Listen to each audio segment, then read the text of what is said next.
guys, welcome to She Knows Arsenal. My name is Jessica and I'm your host. You can follow me on Twitter at Jacinio Tweets and at She Knows Arsenal. Welcome, welcome, welcome. Can you guys hear me okay? Like, I couldn't actually hear my intro, which is weird. So just let me know if you guys can actually hear me or not. Let me just check my settings really quick just to make sure my mic is working. So you guys should be able to hear me. Let me know if you guys were able to hear the intro or not. But nevertheless, welcome to She Knows Arsenal. Yeah, I am wearing my away kit, like the third kit that Arsenal wears, and it actually says party on the back. I'm wearing this because Thomas Partey scored the winning goal, or the goal that led Ghana to being able to qualify for the World Cup in Qatar. And so I am just so excited for him. I'm excited for the Ghanaian national team and all the Ghanaians around the world. And yeah, I enjoyed some of the football today. I'm not going to lie. I have been enjoying having a little bit of a lull away from Arsenal just to enjoy where we are in the table, because when it comes back, like when football comes back this week, it's going to be insane. And so I've just kind of been enjoying the interlull and watched a little bit of Smith Rowe play today. I thought he did good off the bench for England. Ben White played good as a right back today for England, and it feels as though let's say for a moment when you said party on the back, uh, yeah. So it feels like we may have gotten through this international break without any injuries. I think Tavares is the only person that had maybe an injury for like the under 21s for Portugal, but it feels like we may have gotten out unscathed. I was watching Thomas Partey play, and every single time he did something, I was like, don't get injured. Don't get injured. Don't get injured. So it's nice to know that I feel like, unless there's something that I missed, we did okay in this international break. And it was nice watching some of the players play. Obviously, hoping that Bukayo Saka is recovering from COVID well and quickly, because we're going to need him. It's just unfortunate the way that virus sucks the life out of you. So we'll see how he comes back. And also, uh, Tamiyasu. There's been news on Tamiyasu and that he will be in contention for the Crystal Palace game, and he is on the mend, like he's on his way back. And so that is a good thing. Going into these last 10 games, we need as many of our players as possible. And yeah, the only player that I'm kind of worried about is Bukayo, but it's COVID. It's not an injury, so hopefully he comes back well. Let's see. Dublin Gooner is saying Ireland won a game of football. I mean, it was a friendly against Lithuania, but still an actual win. Hey, take what you can get, right? Leopold says, we missed you, Jess. I miss you guys too. Even though I do feel like I've been doing well during this international break to put out content, I do miss you guys, and I miss talking about games. I can't lie. Even though I am kind of enjoying just like where we are, because you guys, when it comes back, it's going to be intense. Kane Kuhn says, well, Bukayo has COVID. Exactly. But he can recover from that relatively quickly. And I hope that he does. I know we all do. And we'll see what happens. But nevertheless, even if I know Bukayo is obviously one of our most important players, and we are not the same without him, but we have Emile Smith Rowe, we have Martinelli. Those two players can do it, and so I think we're fine. Like, the main players that I was worried about was Odegaard and Thomas Partey and Granit Xhaka and Ben White.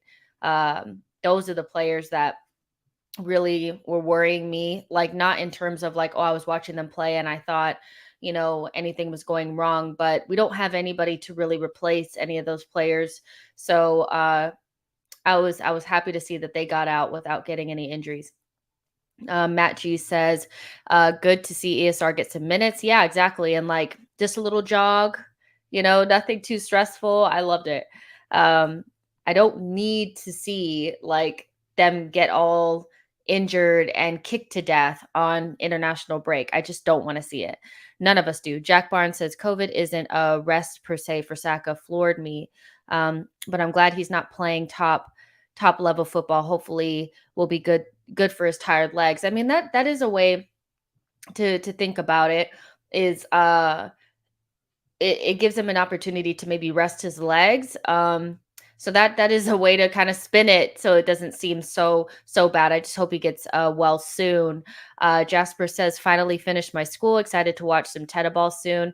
Yeah, I mean, it's interesting because I saw somebody post the kind of the game that they felt like they saw how Arteta ball really was, or how it could be, or what it could grow into. And it was the second half of the West Ham game last season when we drew 3-3. And personally, I do think that we saw Arteta ball way earlier than that.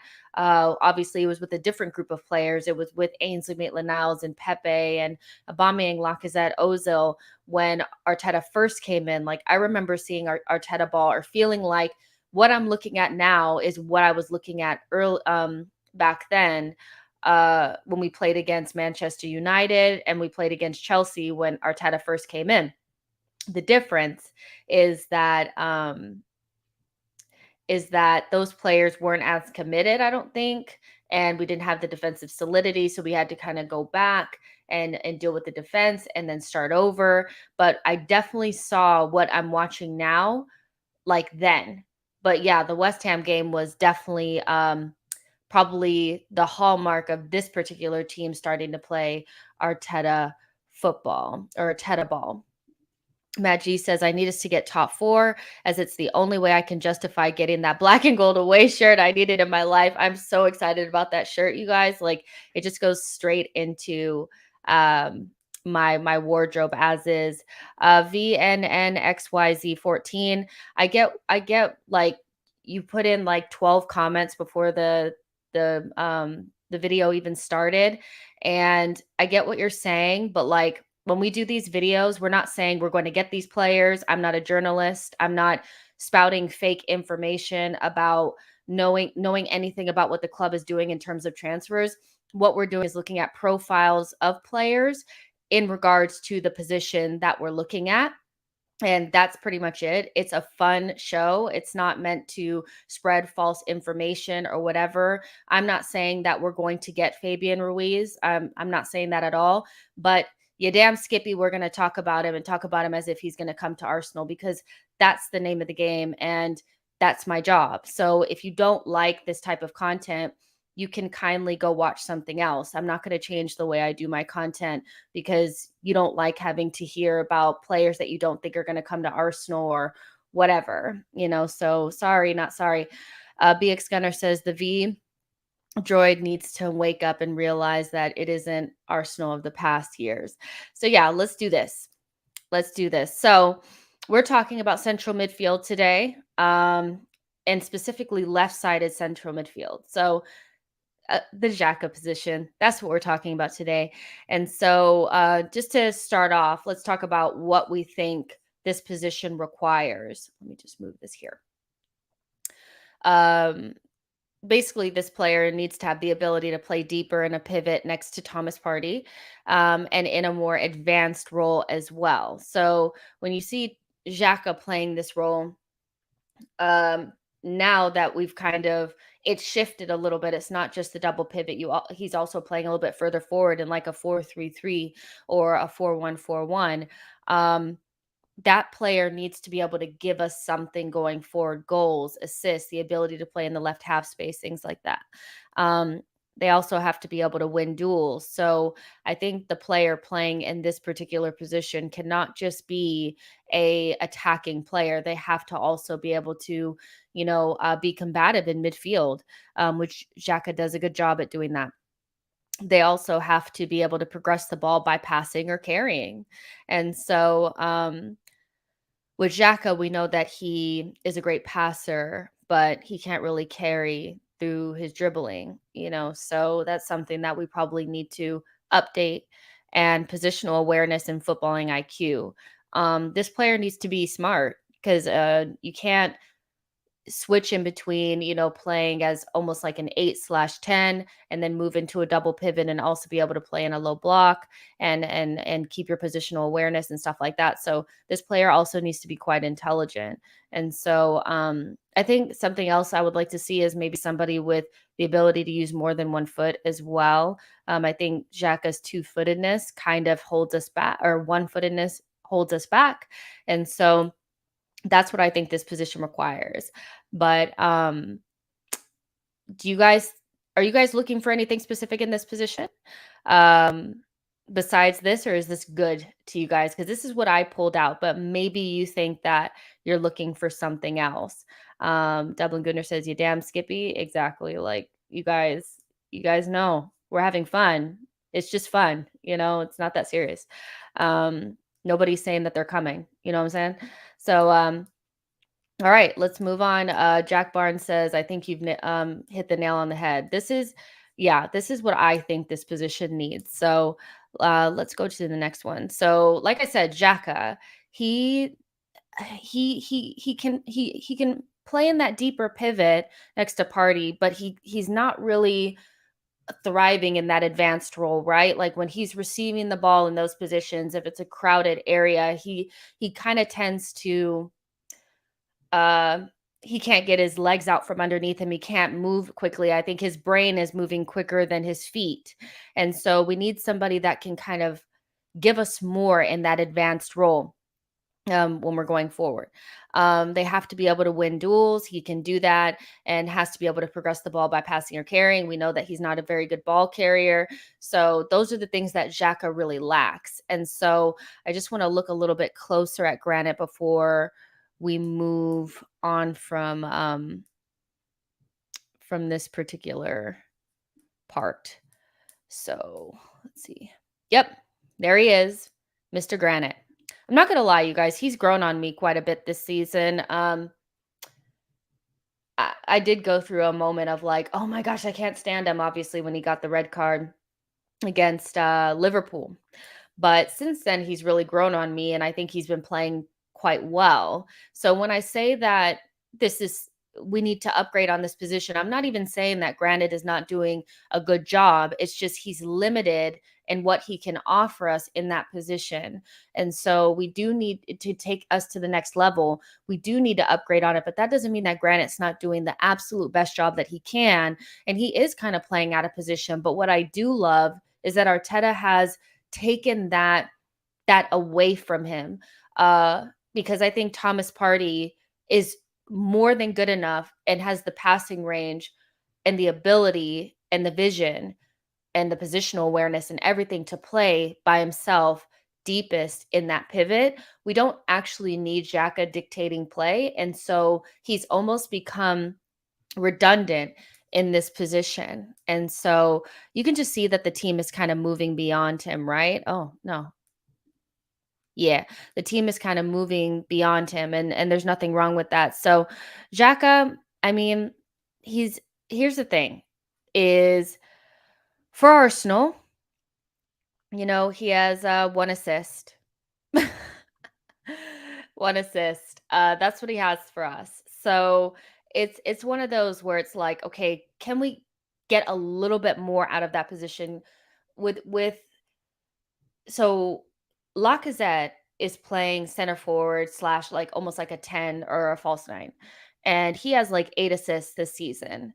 And so if we have a striker that doesn't really is just an all out and out striker, a complete nine, somebody who can link play but is not really playing like a false nine, who's going to pick up the slack in terms of creating chances for our wide forwards? And so Odegaard does a really good job of that. And if Odegaard had a better striker, he'd probably have more assists. But that guy on the other side, that guy that's on the other side of the midfield is going to have to add the goals and the assists to make up for what Lacazette is doing in terms of his playmaking. So that is where I think Xhaka kind of lacks. So he only has one assist for us, and like 6 yellows and 1 red. But that doesn't mean that he's not doing a good job. And I'm sure his expected assists are probably better than that because we're not always that clinical. But still, we need somebody with a little bit more end product there.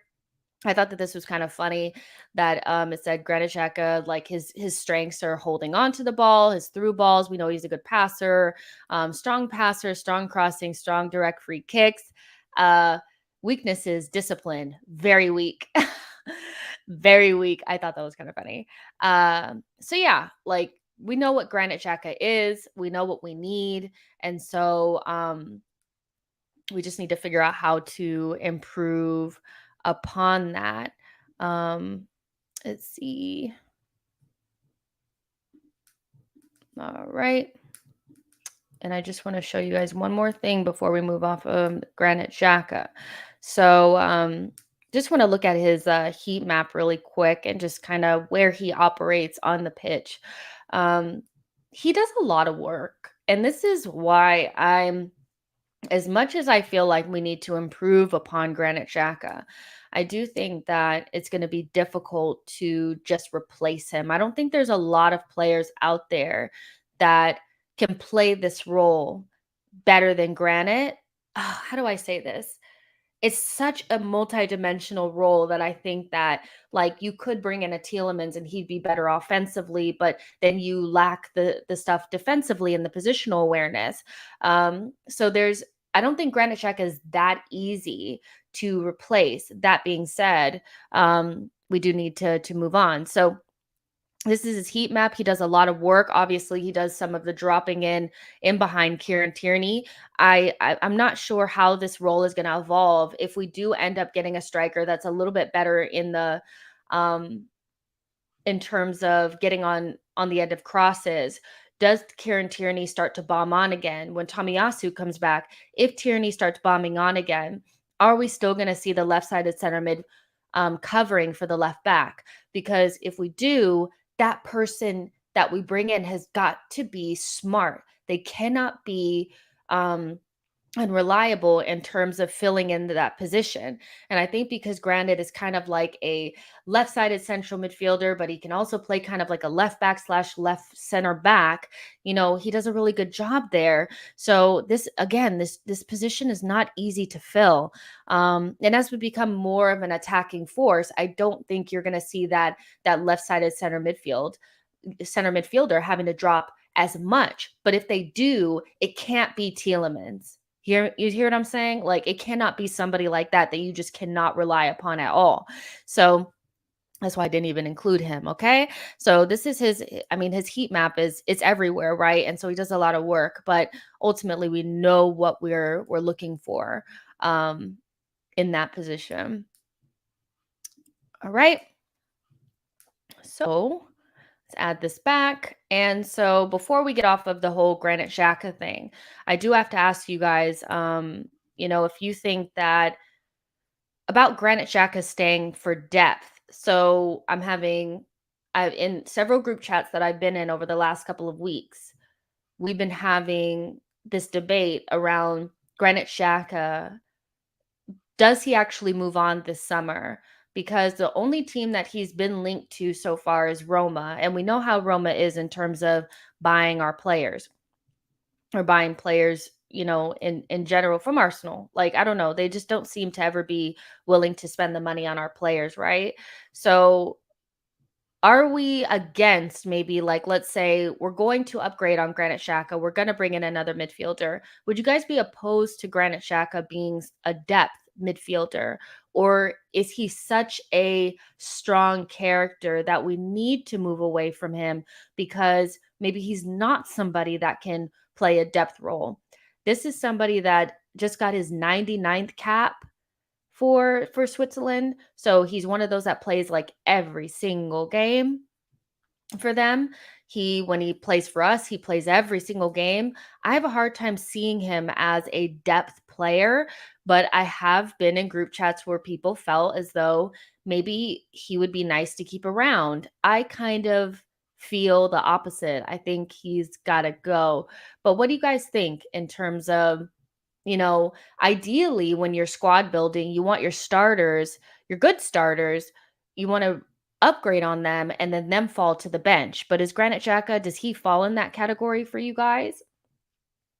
Let's see. Ty Jr. says we need some senior players. I mean, does he add that experience for you guys? I mean, we're going to be in Europe next season, hopefully. So, I mean, ideally, if he stayed, I don't think he'd be a bad depth player. I just wonder if he sees himself like that. But ultimately, there has to be a market for you to be bought.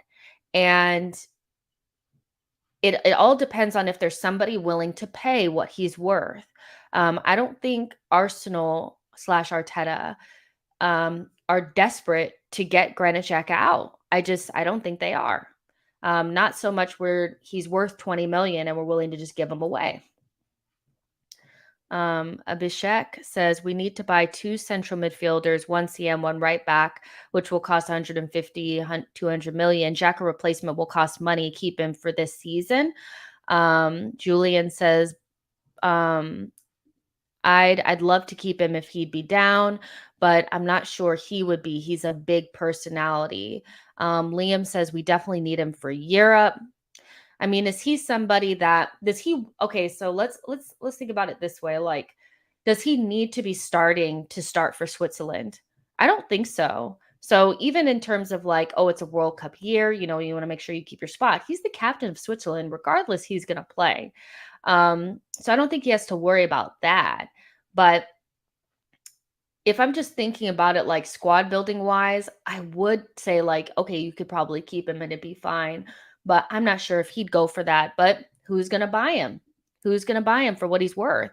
Jack Barnes says Xhaka will not stay for depth. His personality will not allow him to. He needs to be in charge. Even when he's not captain, he's the de facto leader. Fair enough. O'Malley says, I don't think Xhaka is a depth option and more of a system change depending on opposition or game flow. Cool. Jack Barnes says, yeah, Xhaka is actually quite good at defending his box when we're under the cosh. Yeah, he is. Like, that's why that player has got to be somebody that can defend. So yeah. Jean Rene says Xhaka would be good in Europe. Actually, it's more his pace. I don't know. It just depends on whether or not there's actually somebody willing to put the money down to buy him. If we don't get what he's worth, he's going to stay. Like, I don't see him leaving for less than what he's worth. And there will be minutes here for him. And like with El Neni going and Lakanga being quite young, if you only have Thomas Partey and Lakanga and you bring in one more midfielder, is that enough? Is that actually enough? Only 3 midfielders? I mean, Xhaka as a backup is not a bad idea, I don't know. King Ming says he's needed, but not as first choice. He would give us depth and a chance to play other system. He doesn't like the 4-3-3 system, so going forward, he can't be first choice. Yeah, and I think it really just depends. I mean, players would make different decisions based on what kind of competitions we're in. If we're in Champions League, you have a better chance of keeping somebody like Granit Xhaka as a depth player. But if you're in Europa League and we're also playing a system that doesn't really suit him, I think it'd be a little bit more difficult to maybe convince him, if that makes sense. Blake says, I don't think Xhaka is a good depth player because when he plays, you need to change the style for him to suit and that he would want to start. He wants everything to be about him, be a leader. Fair enough. I think it's kind of half and half. Honestly, some people are saying his personality wouldn't allow him to be a depth player, but some people feel like he would be a good option as a depth player. I think I kind of feel like I just want him gone, but at the same time, like if he stayed and he was depth and like coming off the bench, we had Lakanga and Xhaka and we had Thomas Partey starting with somebody else new. I do think that gives you the right amount of balance of experience and youth, and well-roundedness in midfield options where you didn't feel like if somebody went down, I mean, if worse came to worse and your new midfielder got injured and Granit Xhaka was the guy that you're bringing in, that's not a bad option. It's not a bad option. Yo-Yo says everyone at the club trusts 34. He's wanted here, bar the fans. That's true. We're the only ones that are really like, get him out. Osman says he's strong enough to stay and fight for his place. Yeah. So it's just one of those, you guys. This is something I wanted to throw out there before we moved on to the newish players that we're going to be talking about. So yeah, make sure you guys smash the like. There's like 100 of you guys here. So yep, like the video, subscribe to the channel. We're going to talk about Houssem Aouar. Yeah, you guys, he won't go away. He will not go away. And I'm basically doing this one because we've been linked again lightly. And two, he fits the profile mostly. And three, George. George couldn't be here today, but this is his choice for that left central mid position or somebody that could play it. So let's go ahead and talk about him. I know some people are really tired of talking about him because he was somebody that we almost got and then it fell away and all that kind of stuff. But I mean, he's still a good player. He really is. So this is coming from calciomercado.com. Says that Arsenal are keen on Houssem Aouar still. The player has recently changed his agent, which could be a deal changer from the previous attempt to sign the midfielder. So he switched. His agents are now the same agency as Kieran Tierney and Rob Holding. I don't know if that's significant, but him changing his agent period is probably significant because I thought that was the reason why we didn't get him. That is the reason why we didn't get him.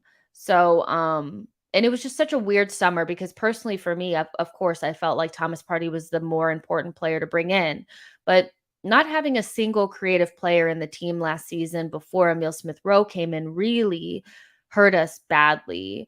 And so I do like Aouar.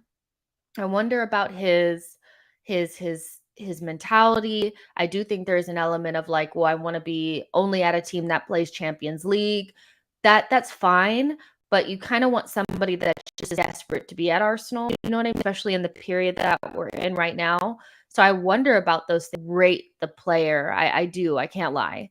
So let me go ahead and put him in here so we can look at his let's look at his heat map and stuff. All right.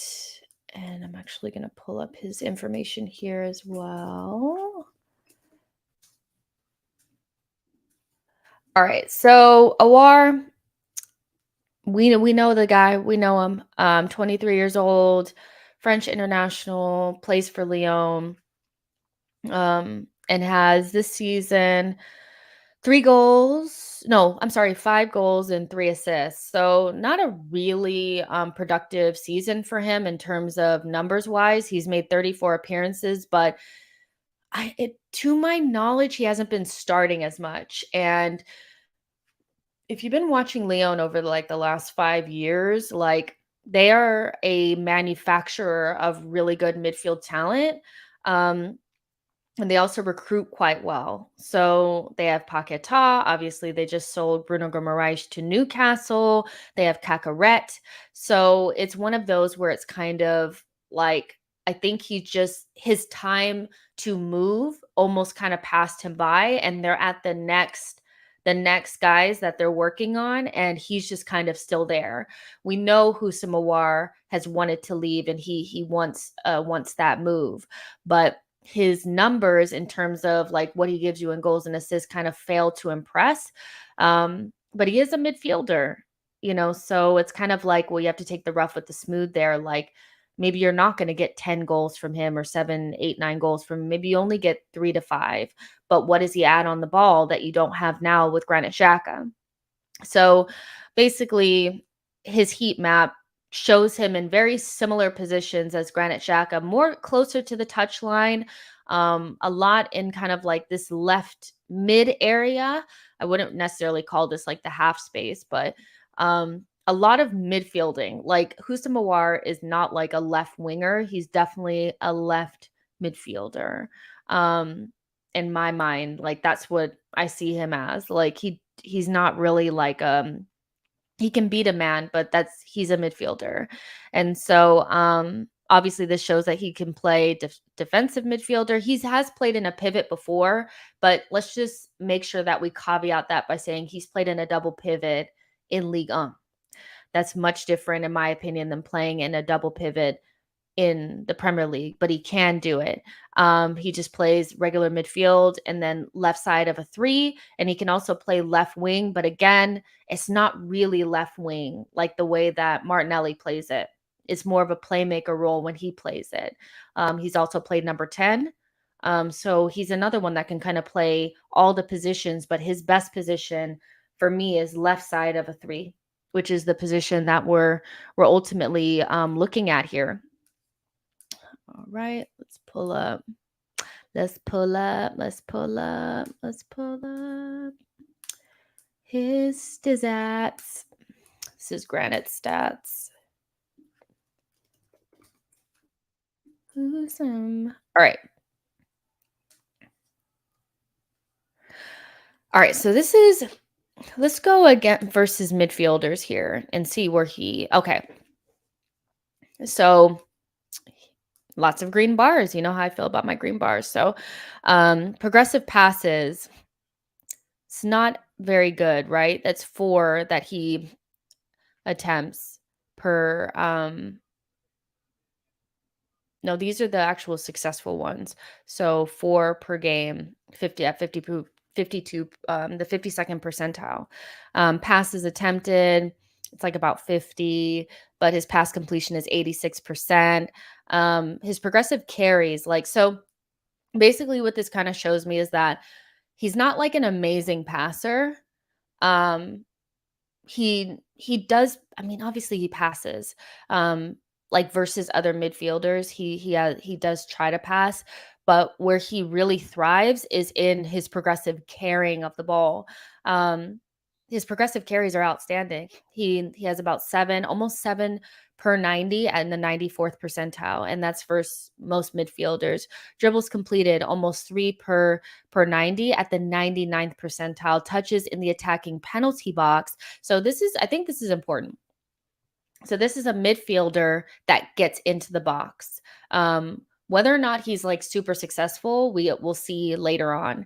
But he gets in the attacking penalty area. And when you see Xhaka, he's been kind of inching into that area. He's been making like more strides to get in there. But what does he do when he gets there?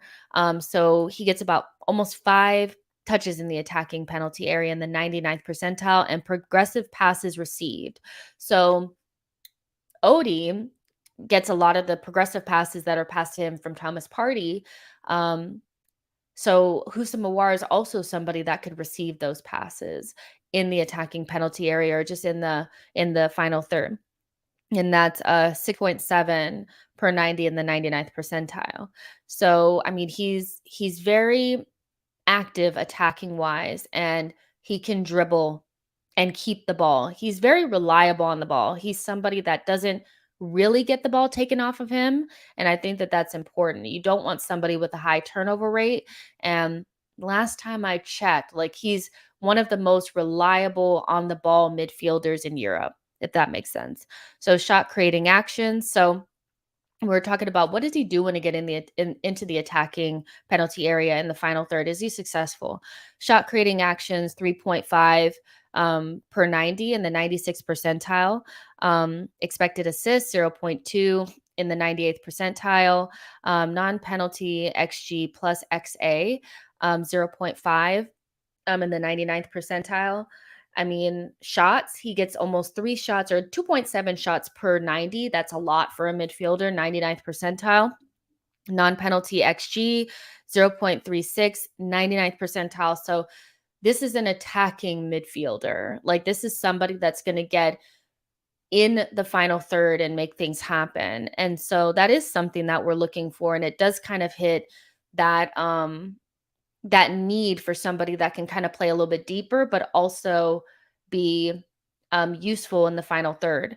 Here's kind of where I'm looking like, okay, well, I don't need you to be a defensive central midfielder, but I'm not sure that he would give us the same robustness in terms of winning duels and defending in our penalty area and playing in a low block. So is he somebody that you would have to take off when we're playing in a low block, to try to save our lead or whatever? I'm not sure, because he's not somebody that's known for his defending.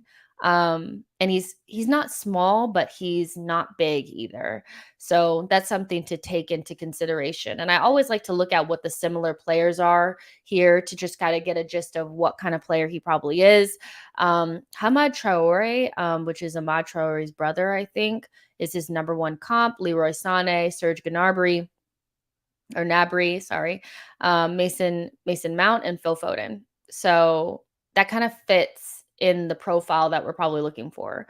A Mason Mount, Phil Foden, tricky left-sided player, right? And so I do think Houssem Aouar fits the mold, but what are we going to do defensively? What are we going to do to combat that if he's not super reliable? So what are your thoughts on Houssem Aouar, you guys? Let's see what you guys are saying. Let's see. I'm trying to go up to the top. All right. So let's go here. Yo-Yo says those numbers mean little. Iniesta, Santi, Seedorf didn't put up numbers like that. No, numbers aren't everything. Like, that's for sure. But what I will say is that, with him, for me, the numbers match up with the eye test. He's a very good central midfielder. He's definitely primed for a move. So he hasn't been as exciting this season as he was like the last two. But I do think that the numbers match up with what you see when you watch him play. Very reliable on the ball, very good dribbler, makes things happen in the attacking third. Probably not the most amazing passer. So there you go. Nashville says low compete level is the issue, right? I mean, it just depends on how much you guys really care about the differences of the leagues, because usually when we're talking about a player that we really like, we're okay with overlooking certain things like the league that they play in. But then if you look at somebody like Houssem Aouar and you're not really interested in him, you're like, oh, well, League One is pretty weak, right? But look at most of the players that we're looking at today. Renato Sanches, he also plays in League One or Ligue 1. Matheus Nunes plays in the Portuguese league. So and I think Serie A might be the stronger of those leagues, and so we're going to look at Fabian Ruiz. But if you don't play in the Premier League and you think that the Premier League is like the strongest league, then yeah, you'd have to look at that. But look at the players that we brought in over the last couple of seasons. Gabriel didn't really struggle moving from Ligue 1 to the Premier League. Thomas Partey, coming from La Liga, struggled in the beginning, eventually found his feet. Odegaard has adapted well after his 6-month loan. So I think if it's the right profile and the player's good enough, they will adapt regardless of how weak Ligue 1 is.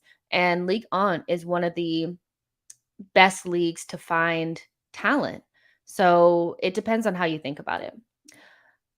Leled says not physical enough for the Premier League. Fair enough. Jasper says just thoughts on Cacaret Paqueta. How do they compare to Aouar in your opinion? Cacaret,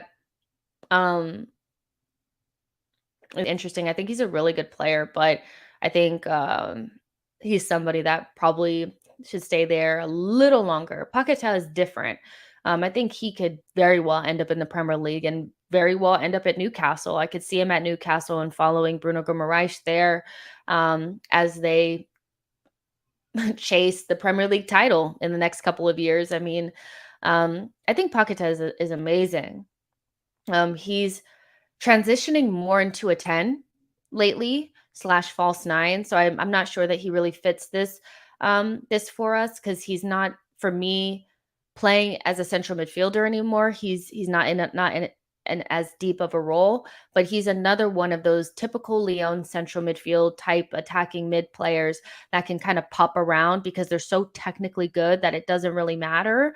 But I mean, I didn't add Paqueta on this list because I couldn't do more than like 4 because we'd be here forever. But I like both of those players. Paqueta, I just think he's going to end up at Newcastle for some reason. Let's see. Osman says Aouar cannot replace Xhaka. Totally different players. He can't compete with Odegaard, ESR Saka. He can compete with Odegaard, ESR Saka. But aren't we looking for a completely different player, or are we looking for somebody who's just better than Granit Xhaka? Because if we're looking for somebody who's just a better version of Granit Xhaka, we're looking at completely different players. We're looking for deep lying playmakers that play in a double pivot. The way that Granit's been playing over the last couple of weeks is not like those types of players. So I think we are looking for somebody a little bit different. But I totally hear your point. But I do think we are looking for somebody who's different than him. Abhishek says, I prefer a pass first midfielder than a carry first. Fabian Ruiz over Aouar. Fair enough. Jasper says Traore there is a baller, by the way. I do think he's a good player. We were linked with him like very lightly a couple years ago. Matt G says, why is Aouar so divisive? I think you mean. Never seen fans so divided over a player we're linked with. Well, it seemed like everybody was really into him when it looked like we were going to get him, and then we didn't. And then it was kind of like, well, did he reject us? This and that. And I just think we've gotten to a place now where he's become kind of old news, but he kind of continues to resurface. And then he's somebody that his numbers in terms of goals and assists don't really match up to the player that a lot of us hype him up to be, if that makes sense. So the way that he's hyped by some of the fan base, you would think that he was putting up like really good numbers, but most of his league numbers are like 5 goals, 3 assists, 4 goals, 2 assists, like stuff like that. So yeah, it's a difficult one. I still go back to the fact that I think Arteta really wanted him. I think he was the Arteta signing. And he looks like an Arteta signing to me. But Arteta may have been like, I'm over it now. Yo-Yo says, think Arteta's experimentation with ESR is why the club haven't returned to Aouar. The Englishman has played centrally and wide left since last season. Fair enough. We may not actually need somebody to fill in this position because maybe Emile Smith Rowe is good enough. Wink, wink until the end of the show, you guys. We're going to talk about Emile too. Tony says, Aouar feels like a better Tielemans, great with the ball going forward, but lacks defensive numbers. If I like my feeling is Aouar is better than Tielemans. I think Aouar has a much higher ceiling than Tielemans. I think he's just a better player. I think Tielemans also really benefits from playing in a team that, like an upper mid-table team. And I'm not sure that I believe that he goes into a top 4 team and lights it up. Like, I don't think he gets into the Chelsea team and he's better than Mason Mount. I don't think he pops into the Man City team and starts over Gundogan or Bernardo Silva. I think he's kind of where he's supposed to be, if that makes sense, where I do think Aouar has a much higher ceiling. But also the defensive numbers aren't really there. So yeah, I feel that. And then I also wonder about having Odegaard and Aouar on either side of Thomas Partey. We need somebody who can drop in and help Thomas Partey.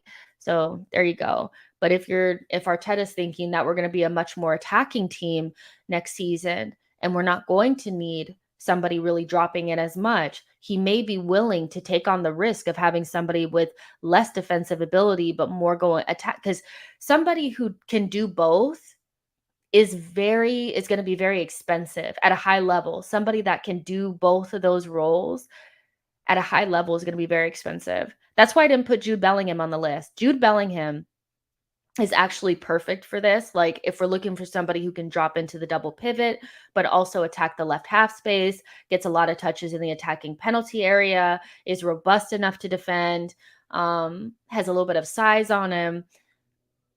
Jude Bellingham is the perfect profile for that, but we can't afford him. And that's the thing, is we may have to, I don't know if we're in the room. I guess that's what I mean about Jude. I don't know if we're in the room for somebody of that quality right now, especially because it depends on if we get Champions League. And even if we do, with teams like Real Madrid looking at him, I mean, what chance do we have?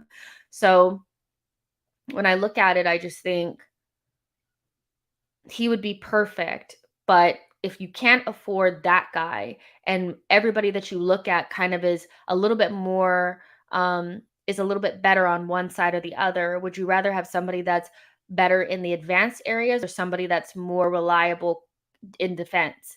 That's something that is really up to you. I think I'd be more concerned. I'd prefer somebody better going forward and take my chances. Um, and you know what I mean? So there you go. All right, so let's move on to the next one. Let's talk about Renato Sanches a little bit. So this is somebody who like there's so many people in the Arsenal fan base that really rate this guy. I am going to say right now that he's not my favorite player. Um, One, he's a sick note.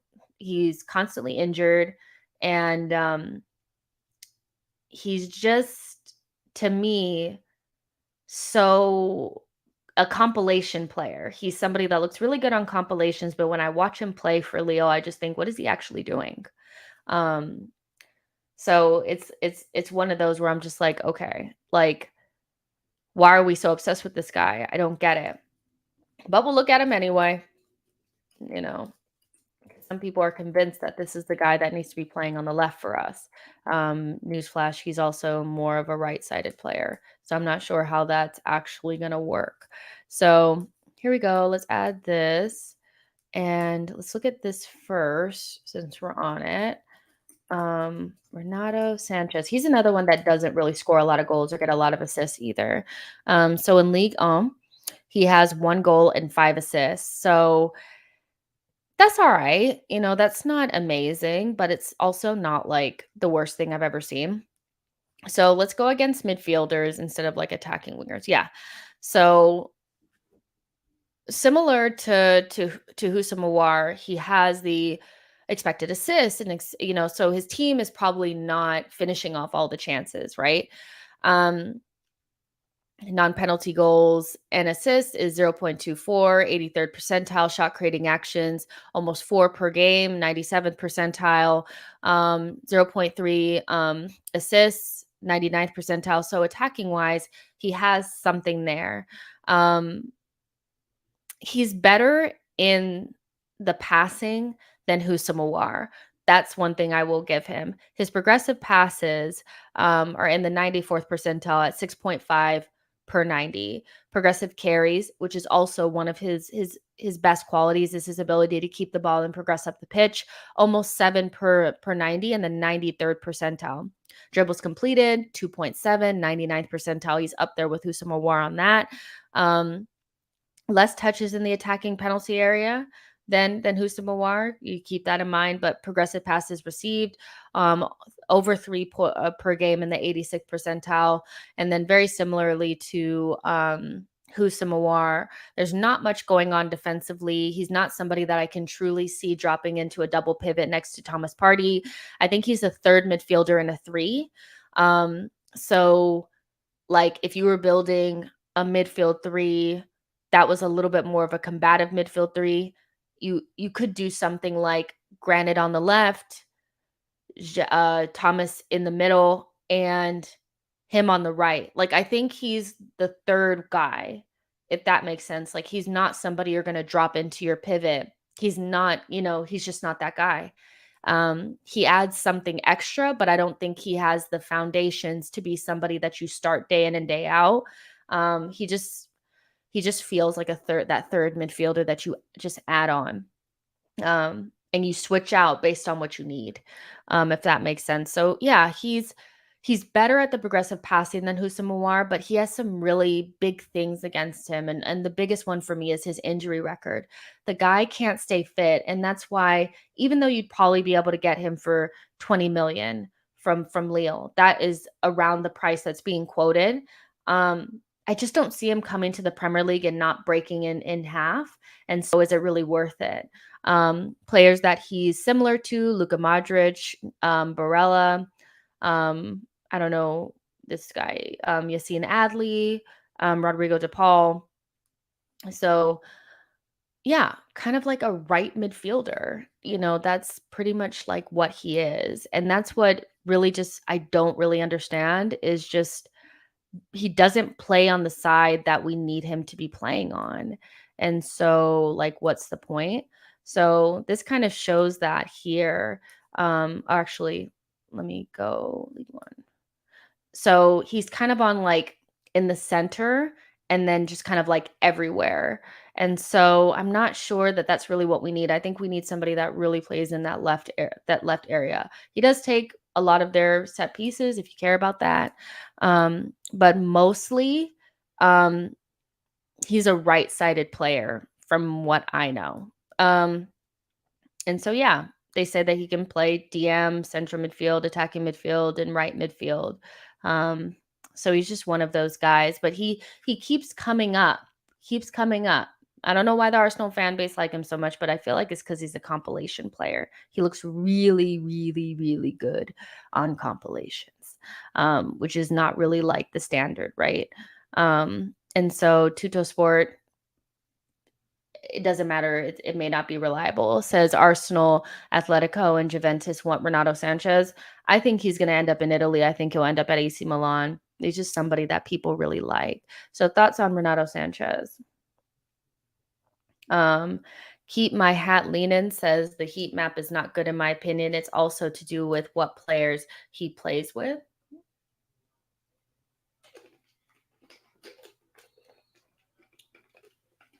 That's also something to keep in mind. Like, counterattacking players won't fit.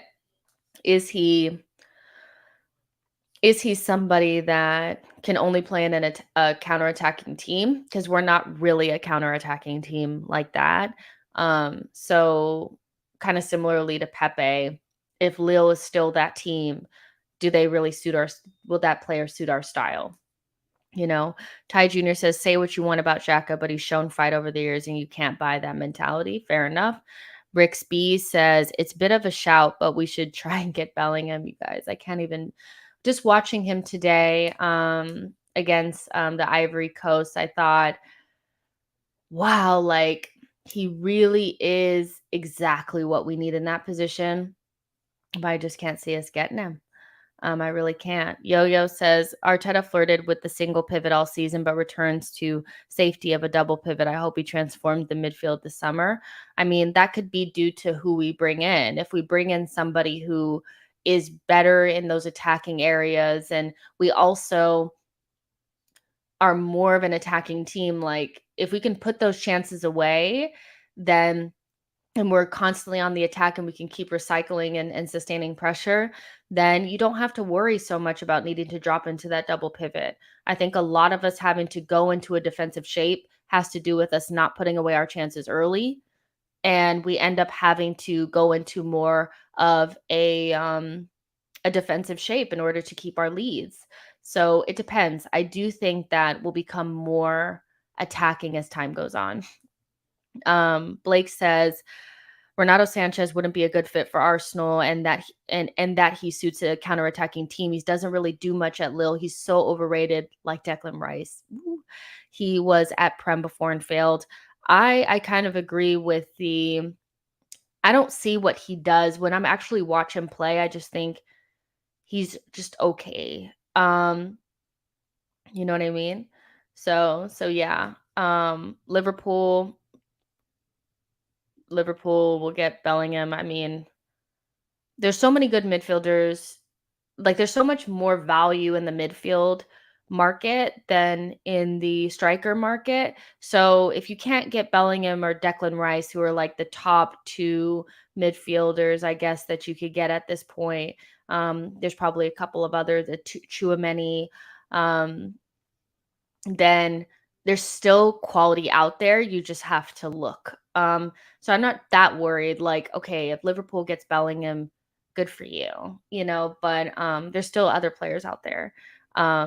Tony says, who gets Bellingham, who gets Rice? I think Bellingham stays at Dortmund for another season and ends up, because I think it's kind of known that Bellingham doesn't want to come back to England, and he doesn't have to come back now. He can come back whenever he wants. Real Madrid is interested in him. Wouldn't be surprised if they looked at him and he may go there. They're going to rebuild and create some young super team there. Can you imagine Vinicius and Mbappe, potentially Holland there as well, Bellingham, Camavinga? It's going to be an insane team over the years, so I can see him going there. They're also interested in Tchouaméni. And Rice ends up at Man United. I think they're the only ones crazy enough to pay that price, because they also they like to sell shirts, and Rice is somebody that they probably feel like they can sell a lot of shirts from. So I think Rice ends up at Man United, and Bellingham stays in Europe a little bit longer, and maybe in his mid-20s ends up at Liverpool. That's what I think. That's what I think. Let's see. S says Rice wouldn't be a good fit for us. We've already got a world-class DM. I don't think Rice fits what that position requires right now, but like I get why people really like him. I just don't see it personally, and I don't think he'd come to Arsenal. Happily Egg says, go for Bellingham's teammate, Giovanni Reina, young, talented, left attacking mid. Not sure about his defensive qualities. He has zero. I love Gio, but he's too lightweight, and he would get smashed up in the Premier League. Yeah, no. All right, let's keep going. Matheus Nunes. So this is somebody that was brought to my attention by the Arsenal sphere. There's always somebody that pops up, very popular channels and Twitter accounts start talking about a player, and all of a sudden he's literally the player that we've always needed, right? But I mean, watching this player, I do think that he's quality, and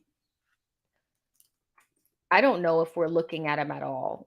But I want to talk about him anyway because I think he has some interesting qualities. I really do. Um, One of the things I really like about Matthias Nunez is his aggressiveness on the ball, in terms of his ball progression. I think he's exceptional on the ball. And he's a little bit more of just like a true midfielder, where when you have some of these players that play in these positions, sometimes they're more like tens, and he's more of just like a midfielder, which I like. So yeah, let's keep going. So Matthias Nunez is one of the best players in the world, says Pep Guardiola. And just sidebar, yeah, 2 minutes on Sanchez as yes, because he is a walking like sick note, and he's not coming. But I just made sure we went through him so I didn't have to hear about it anymore. Sorry. So Matthias Nunez says, or Pep says Matthias Nunez is one of the best players in the world. That's a glowing endorsement. From Pep, and obviously Matheus Nunes plays for Sporting, and Manchester City played against Sporting in the Champions League, so he's gotten a first, hand account of this player, and also there's rumors that Manchester City are really looking at him, so just keep that in mind, when we're looking at this, but yeah. That is a glowing endorsement, kind of similar to when Klopp said that Martinelli is going to be like literally the best player in the world, right? So here's his heat map. So again, similarly to Aouar, I think this fits more of what we're looking for, somebody to operate in that left space, similarly to what Odegaard does on the right-hand side. And so I like that he's kind of just really operating. And then he also is a little bit further back as well. So you can tell that he does either he's big in their buildup, or he does defend quite a bit, which is good. And so he has only 2 goals though and 2 assists. So, but let's see how many matches. Okay, 27 matches, and he started in 25. So, I mean, I'm not saying that you have to have like a million goals and assists to be like a good player, but I was kind of expecting him to have more the way people were like really G'ing him up. But I know that he's good in his passing and with his dribbling as well. So his strengths are his long balls, his long control. Like he's a really good player. And like that's the thing. I think that there's so much talent coming out of that Portuguese league now. And so people are gonna really start like shuffling through there and trying to find what they can get. Um, let me show you guys this. Share screen. Share screen. All right. So his numbers don't look as good, do they? As everybody else's. But again, like Yo-Yo said, these don't really matter that much because sometimes you watch a player and then you're like, oh, they look so good. And then you go and look at their stats and they're not that great. So he's somebody that what I do like is that he has pressures. So he's somebody that will harass you and put you under pressure. 22 per 90 in the 83rd percentile versus midfielders. That's really good. And then he has a couple of clearances in here. I think that he's probably a little bit more defensively reliable than Aouar and Renato Sanches. He receives quite a bit of progressive passes. So almost 2.5 per 90 in the 75th percentile. Dribbles completed. This is another person that, I mean, he's great on the ball. 3.19, almost 3.2 in the 99th percentile per 90. Passes attempted, passing completed. This is a little bit lower than what I thought it would be. But like when you look at his dribbles completed, you can tell that he's getting up the pitch with his dribbling and probably not passing, which is fine. But he still is a competent passer, which is kind of what you need. And he has a good expected assist numbers, 0.3 in the 99th percentile. I mean, he's somebody that, because when you look at Smith Rowe, like, let me show you guys this. Somebody tried to use this against me one day, and I was like, get out of here. Look at Smith Rowe's numbers. Look at his statistics. This is why you have to put together the stats with your eye test and really get a feel of a player, because if you looked at this, you would think Smith Rowe was shit, if that's what you were looking at.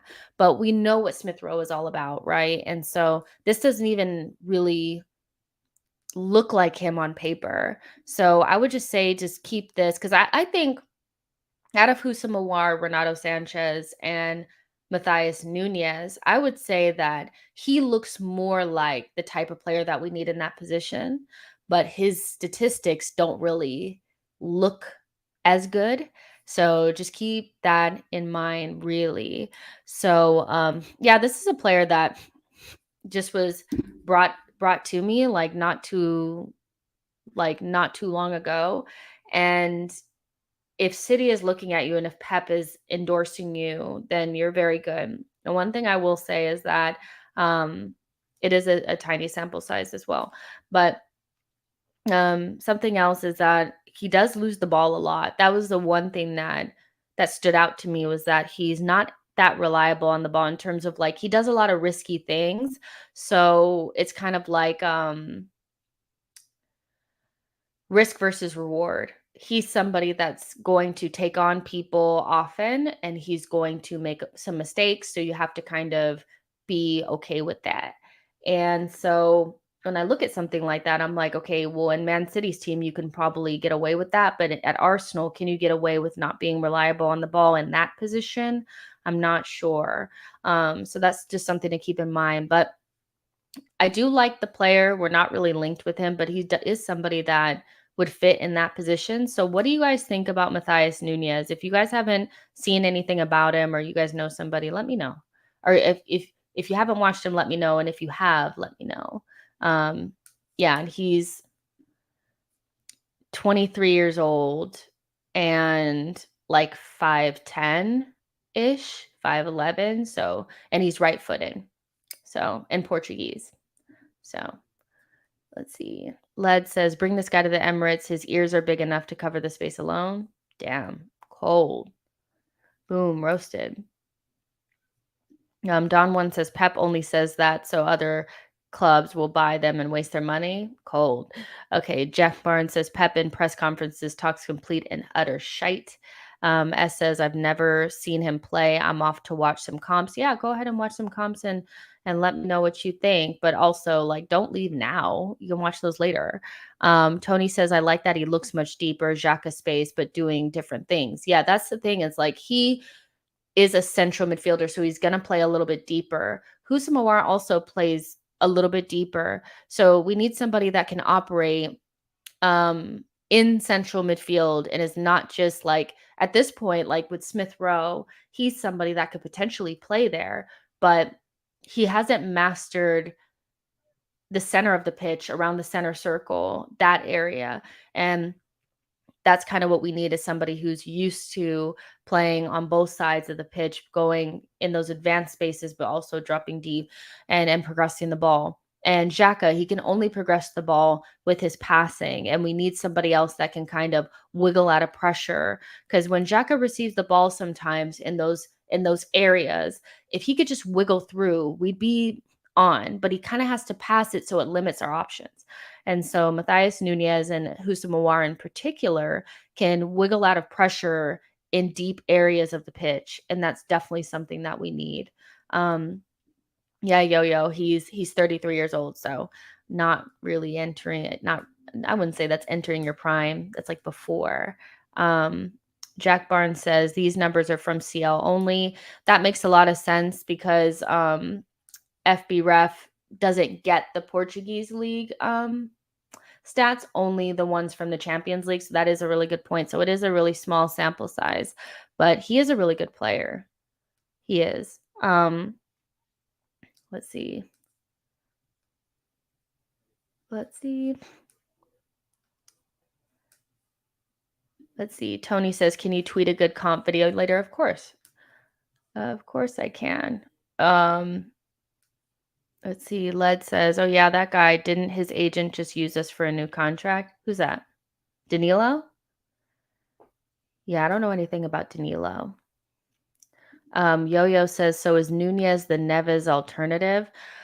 I don't think they're similar. So like the thing about Neves is that he seemed like a good option. Well, he seemed like a good option until Xhaka started playing more advanced. And then I realized, I was like, okay, so you can't have Neves because if you don't like that Xhaka's in an advanced position and can potentially get bypassed, Neves gets bypassed quite a bit when he's far up the pitch. He's slow. So he kind of needs to play in like a double pivot deep, sitting in front of his back line. We need somebody that can progress the ball by passing and dribbling. And Neves, quite similarly to Xhaka, doesn't really have that in his locker. So Nunes is a little bit more of that hybrid of being able to do the passing and the dribbling, can wiggle through pressure in deep positions, but also get into the attacking penalty area. So yeah, Neves is not really an option for this particular position for me. Tony says Neves looked like a good option until Laka smoked him in the open field. Oh my gosh, 100%. Like I was like, he's getting smoked. Hakum says can't be a Neves alternative when Neves isn't first choice. Neves. Remember those days? Would really love Nunes here, but Sporting are definitely asking for Fernandez money. Yeah. That's the thing is that Portuguese league is becoming, I mean, I even see like Liverpool is linked with Vitinha. I think that's his name. He's another Portuguese player. He replaced Neves in the Portuguese squad because Neves got injured against Leeds, I think. So, and he's linked with Liverpool. Like that, they're going to start making bank from those players. So they're not going to be cheap. So like even if we wanted Darwin Nunez, we're gonna have to really pay for him. It's gonna be expensive. So that's why I'm thinking like there's more value out there, but these players are still really good.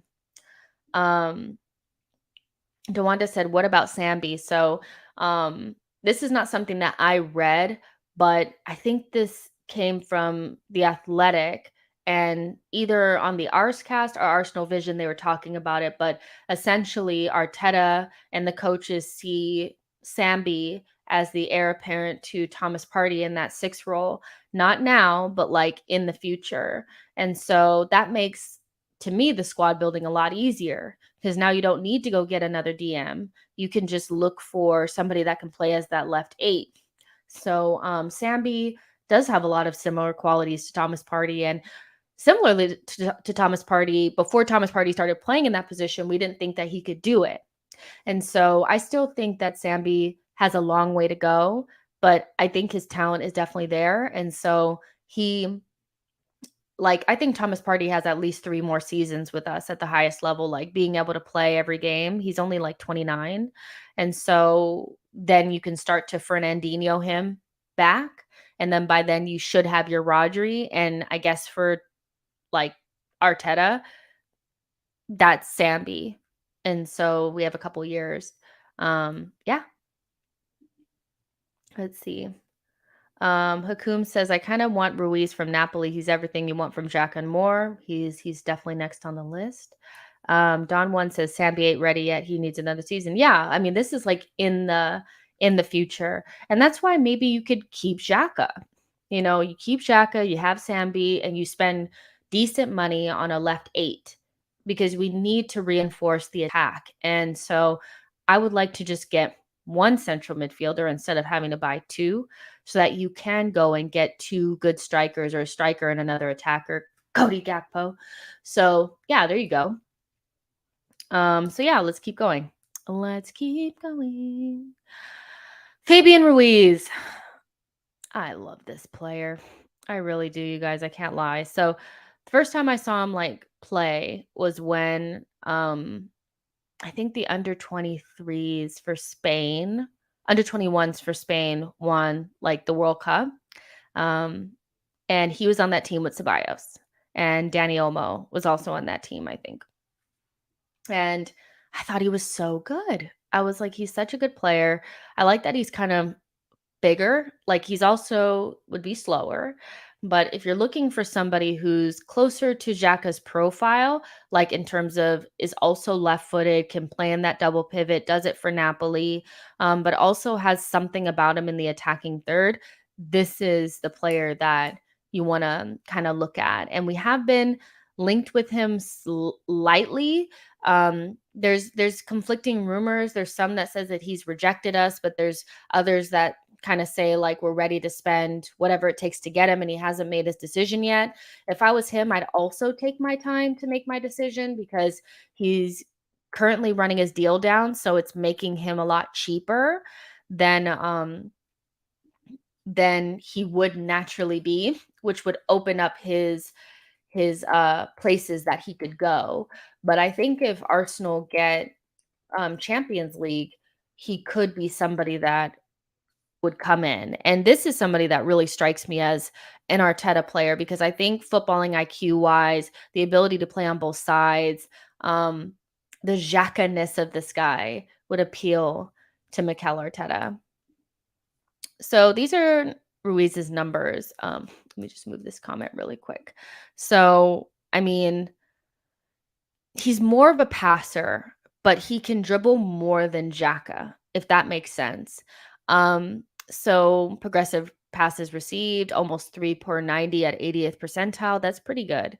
Progressive carries. So he does carry the ball more than Xhaka, which again, like he's not going to dice you up, but he does progress the ball in that way more than Granit Xhaka. And he has almost 7 per 90 at 90 in the 93rd percentile. Progressive passes, 5.6 in the 88th percentile. Pass completion, almost 90%. That's really good. And passes attempted, ton. So he has like 80 passes per 90 in the 96th percentile. So he's somebody that for Napoli, he's the fulcrum of their midfield. He's somebody that the ball passes through a lot. And so I'm not sure if that's the exact same role he would have at Arsenal because a lot of things are going through Thomas Partey now. But he's definitely somebody that you can rely upon on the ball because whether it's carrying or passing, he can do both. And the shot creating actions, I mean, 3 per 90 in the 89th percentile. So again, when you're talking about somebody who can add more to that attacking third, he's definitely in there. For a midfielder, his non-penalty expected goals are in the 96th percentile. I think he has 5 or 6 goals this season. He has some goals on him. Yeah, he has 6 goals and 2 assists. So yeah, he can definitely, he has a nice left foot. And so yeah, I don't know what else to say. Like, I mean, he's a very, very good player. And I think he would fit perfectly for what we need to go into that double pivot, but also push forward a little bit more. And if you want a little bit of that Xhaka-ness, if that's what you're looking for. So now let's look at his heat map.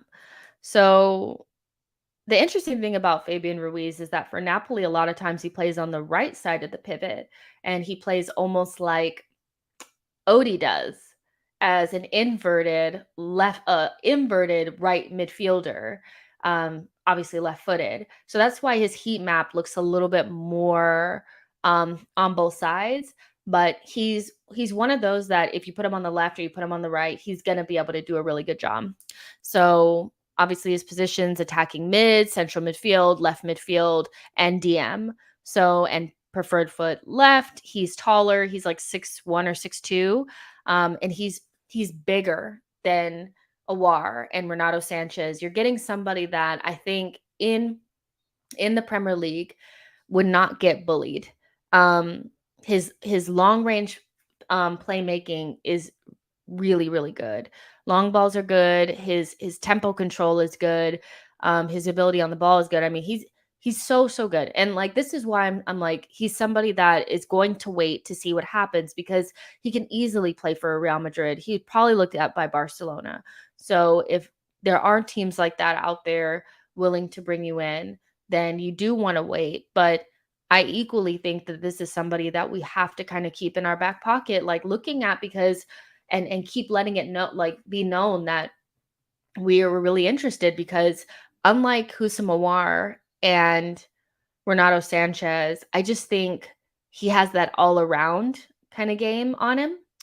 And when you have somebody like Smith Rowe in the background, you kind of are future-proofing yourself. So when Xhaka does leave, you have somebody that can do what he does, and then you have Emile Smith Rowe that can be a little bit more attacking. And so it's kind of like a natural squad building thing. Whereas if you bring in an Aouar and Xhaka doesn't stay, do you really have enough? Like, do you really have enough? I'm not sure.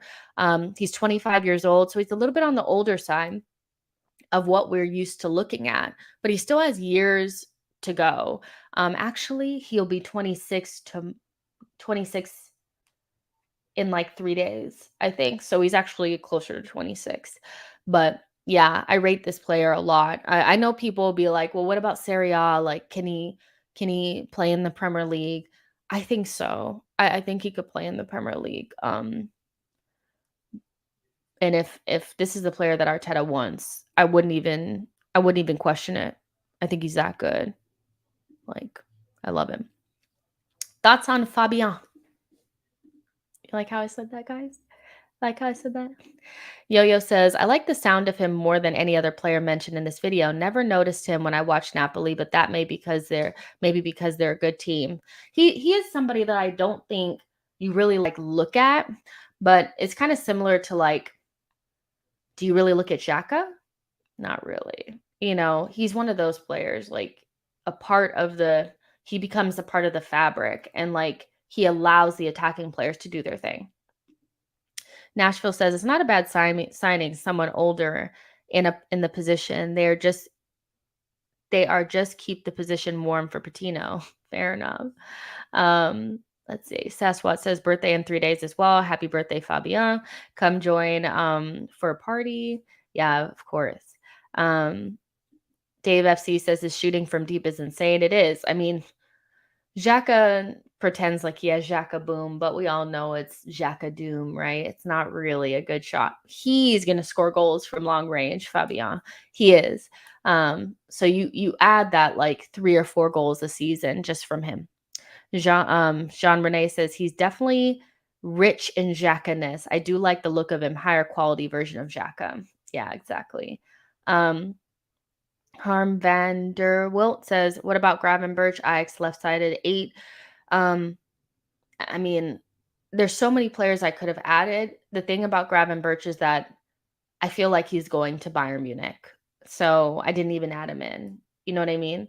Um, Cancun says, "Why does he sound like Mikel as a player?"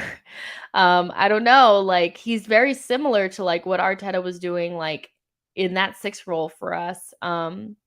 He's he seems like an Arteta player to me. Like I don't know. Like I have this weird feeling that we'd be really interested in him. Could we get him? I'm not sure.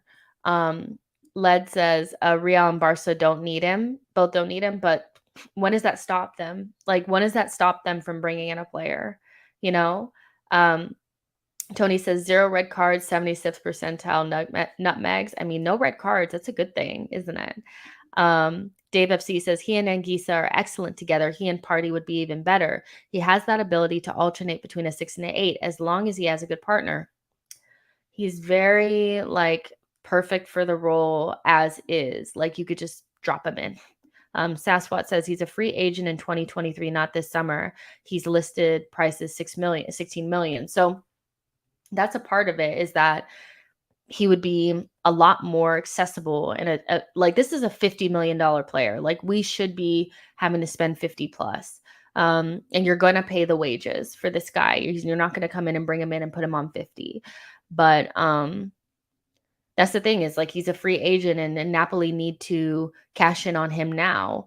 The only way that you would be able to get him is if he chose you and you could offer him the wages and you're in Champions League. And so it's one of those where I just think, if any other bigger team came in, we wouldn't have a chance. But he is perfect for that position. So that's why he's on there. Elliot Roberts says, would this be the midfielder we would consider if Xhaka leaves? Yeah, I think if Xhaka doesn't leave, I don't know that you need Fabian. Like, you know what I mean? Because you don't need Xhaka and Fabian, But if Xhaka did leave, he'd be perfect. But if Xhaka doesn't leave, then maybe you go for somebody a little bit different. So yeah.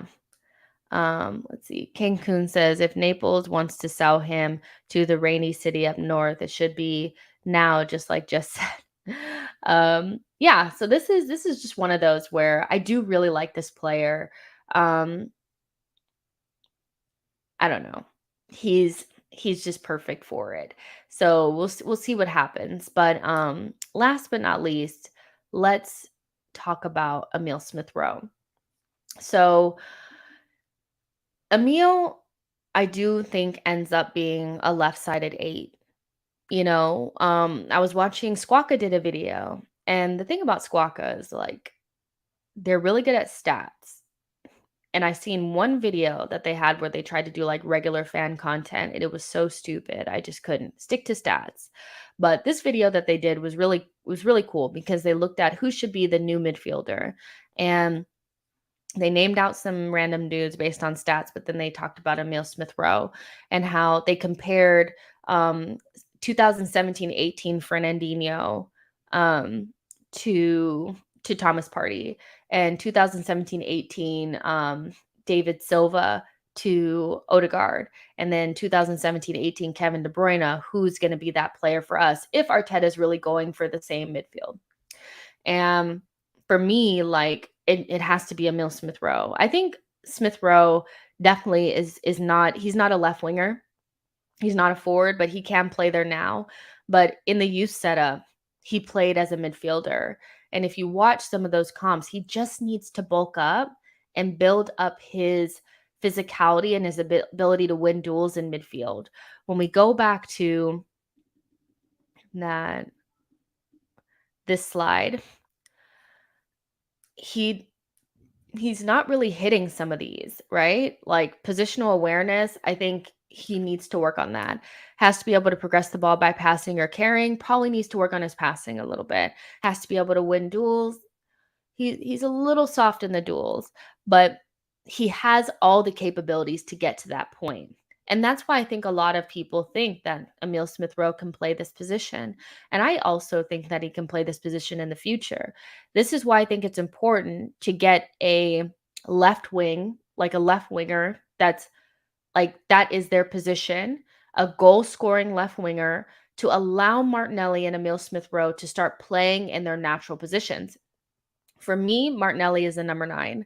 I think he backs up whatever striker that we bring in. So if it's Darwin Nunez, you have Darwin Nunez and Martinelli as your strikers, and then Emile Smith Rowe starts to play left-sided center midfield with whoever else is playing there because we'll have Europe.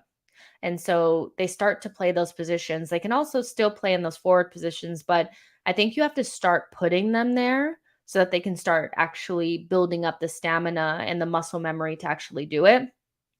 And Emile Smith Rowe, to me, is such a question mark in this Arsenal team because we're all projecting on him. What is he going to be like? But I think he's the one that is going to surprise us the most because he has a very high ceiling because of all the attributes that he really has. And he just pops off the screen. Like every time I watch him play, I just think, oh, he's going to be so good.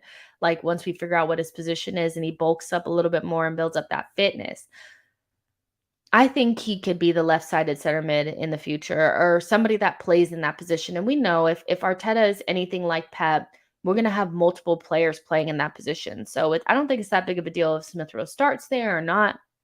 But I would like to see next season for us to start allowing him to play in that position and see if he can do it. And the thing about it is that Arteta's already tried it several times with Odegaard and some number 6, whether it was El Neni or Lakanga or Thomas Partey plus Emile Smith Rowe. And I always kind of felt like his never really came, it never really clicked the way it should, but that's just because he's younger and he hasn't. Odegaard has like 3 years on him, like in terms of like adult experience, like first team experience. And so when you watch Odie play, you're like, oh well, why isn't Emile Smith Rowe doing the same thing? Emile is younger than him and doesn't have as much experience, but when he gets it, you guys, I think he can fill that Croydon De Bruyne boot for us. Like I think he can do it. Now, no, but in the future, yes. And I do think that like he's somebody that I want to see start playing that position a little bit. You know, if we're winning a game and we're clear, put Emile Smith Rowe there so you can see it. You know, not now because it's like a risk, but soon, like in preseason. What do you guys think about Emile playing in that left center mid? Once he bulks up, I think that's the key thing is learning how to use his body in the duels and being positionally aware.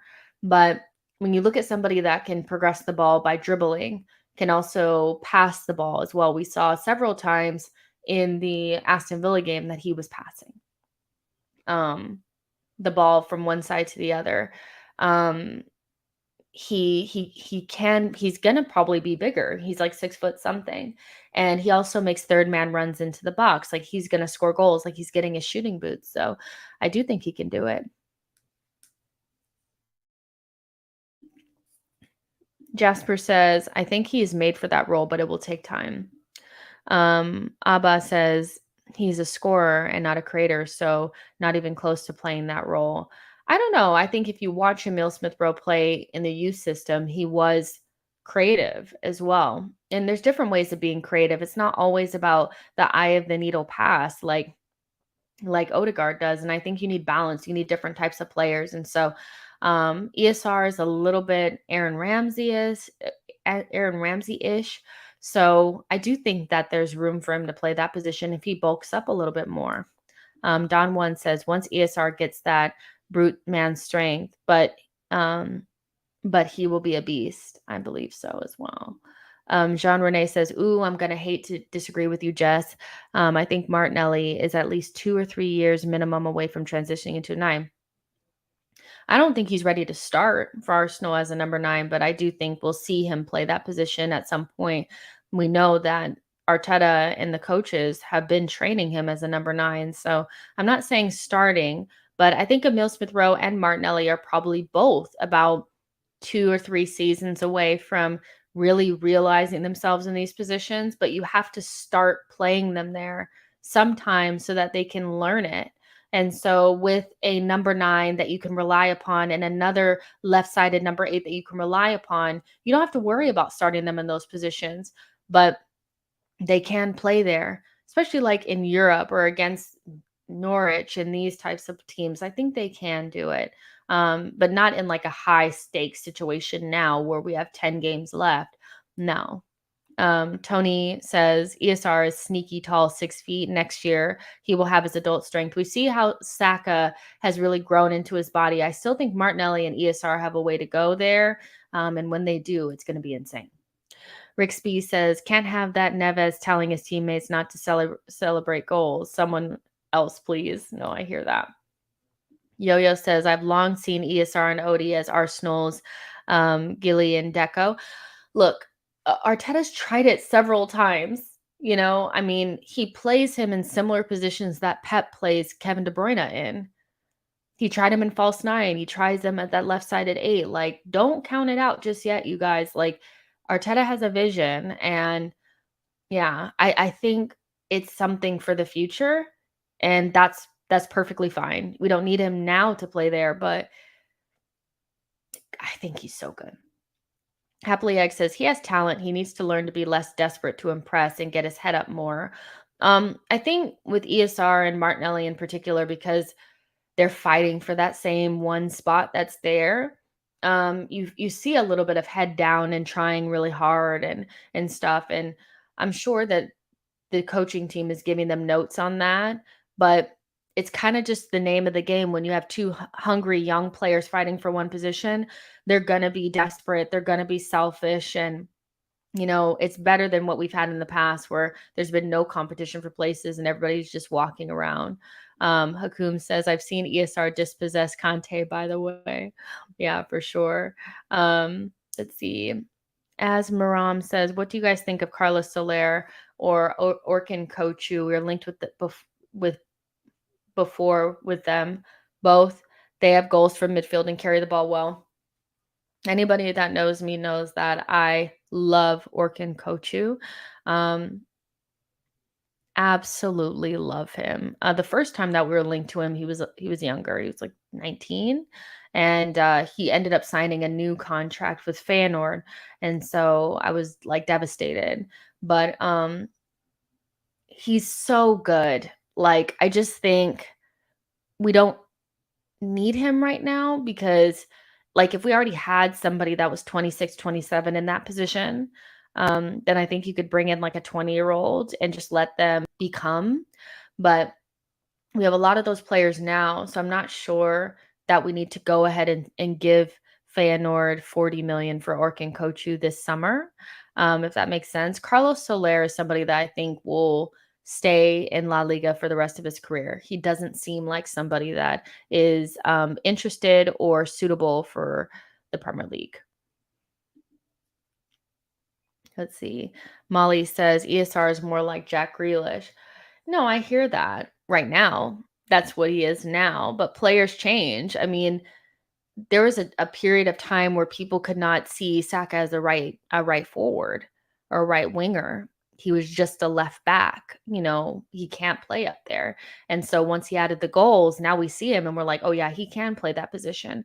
So I would say if ESR didn't play that position in the youth, I would say that we were just pulling it out of the sky and making shit up. But it's there. It's there, and it just needs to be realized. And I don't think he needs to be Kevin De Bruyne levels of passing to play in that position and be successful in it for Arsenal.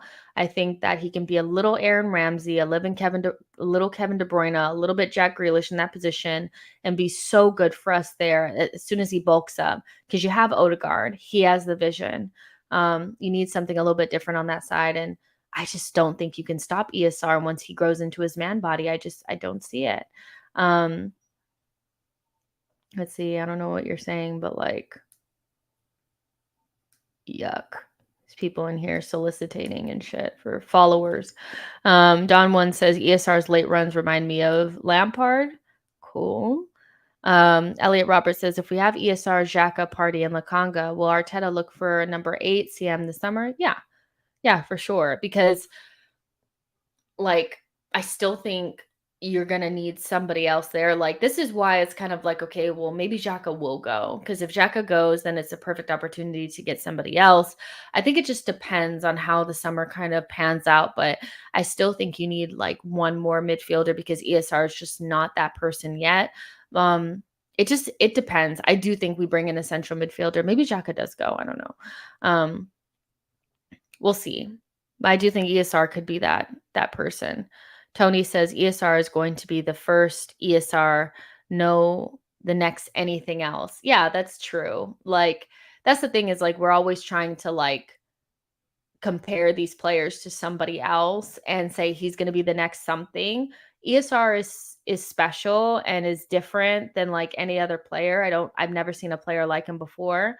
I'm just saying, like, I'm picking little pieces of other players and saying like he can do things like this person, but ESR is very unique in his own way, and that's why I think he doesn't have to be Kevin De Bruyne to play in that position for us. He just has to be ESR with like more robustness, like, you know what I mean? Ruban says ESR is not an 8 yet. Not yet. Yo-Yo says without Laka and 34, the team looks soft. Not pamper soft, but soft nevertheless. New midfielder has to be fearless on and off the ball. Yeah, and that's important. I think the number 9 is going to be important for that. You need somebody that's combative, that's a physical handful, that's not afraid to get stuck in, not afraid to make runs in the box, run across the defender, get his head on the ball, just be a nuisance. And then the midfielder probably needs to have some sort of chip on his shoulder. That's why I maybe prefer Fabian Ruiz to somebody like an Aouar in that way. And then you have like maybe Nunes or something. That's also why I like Cody Gakpo, because he's like 6'2" and huge, and you add height and physicality to your front line. But I agree that like we need to be careful that we don't go back into that soft, short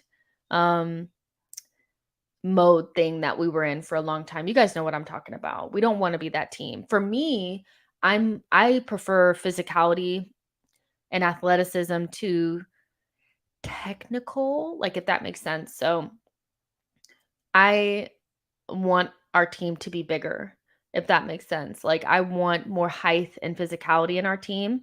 I would not want a team that was like everybody was like 5'8", 5'9", but they were like super technical. We've been that before, and that team gets bullied, and we don't want to go back to that.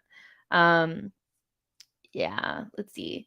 Don One says, I think Arsenal will go for DCL. Just a weird feeling. Okay, so before we get out of here, let's talk about the most recent rumors that have come out about DCL and Cody Gakpo.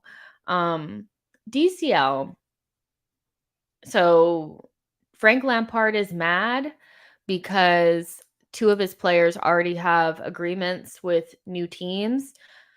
If I had to guess, it's probably Dominic Calvert-Lewin and Richarlison. I think Richarlison deserves to be somewhere else. I think he's an excellent player that needs to be playing in Champions League. I just don't understand. Like, he just needs to go.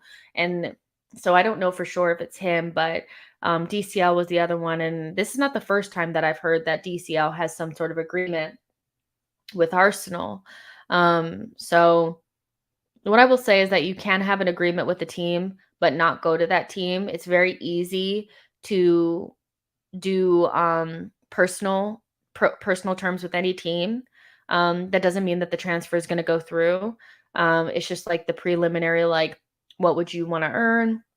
How many years? The bonus structure, all that stuff. Like, that's very like normal.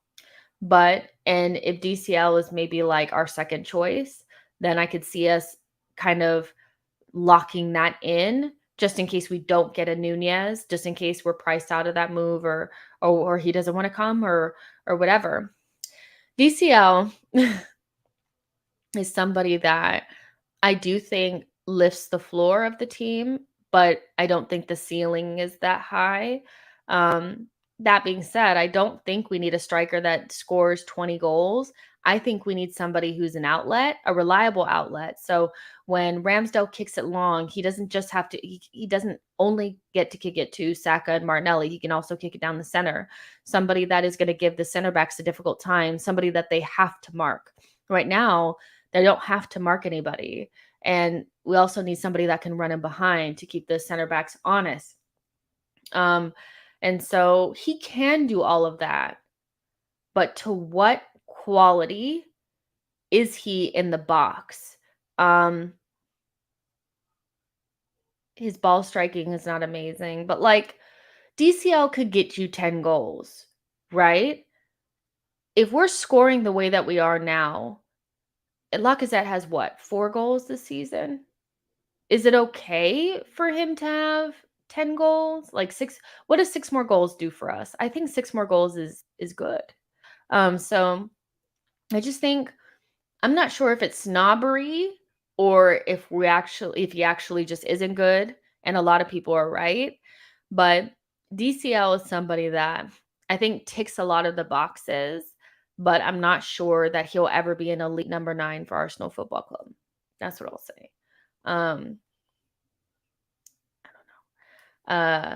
I don't think we need somebody with the technical ability of Lacazette. You know, I think we over-index that, and because he doesn't give us any of the scoring, we're like almost giving him extra brownie points for, the pirouette here and the flick there. But do we actually need that? We just need somebody that can hold it up and lay it off, and he can do that. Can he get into the box? Absolutely. Can he run in behind? Yes. Can he hold the ball up? Yes.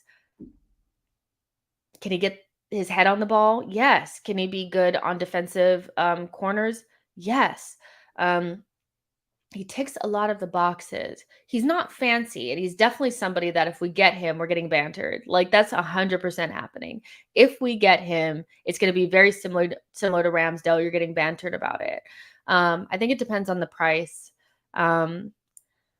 So yeah, but like it's not getting me off my seat. I have to say, like after watching like Darwin Nunez play in the Champions League, I do think that if you're gonna get somebody that's not really like the finished article, but has a high ceiling, that would be Darwin Nunez, not Dominic Calvert-Lewin. They do similar things. But Darwin Nunez is better. But yeah, I mean, I wouldn't be surprised if we had like personal terms agreed with DCL just in case we can't get our number 1 choice. So it just is what it is. Jasper says DCL just doesn't have it. Hard to explain. I think we all kind of know what that means. Like he doesn't have it. Also a little bit worried about the injuries. Amir says, how much would you be comfortable with paying for DCL? I'm not paying more than 25, to be honest. I would say like 35 is the highest I would go. And then if that happens, then you have to bring in like a top quality left winger. I think, I don't know. Like let's say the rumors about Cody Gakpo and DCL were true. Would that be good enough for you? Is that the summer that you were looking for? Like without the midfielder, just not thinking about it, if it was those two, how would you guys feel? That feels like Arsenal in Europa League, to be honest. So there you go. Don One says 40 million. Dave FC says, why would you guys want a guy with 0 tech? I guess for me, when I look at most strikers that are really scary, they don't have a lot of technical ability.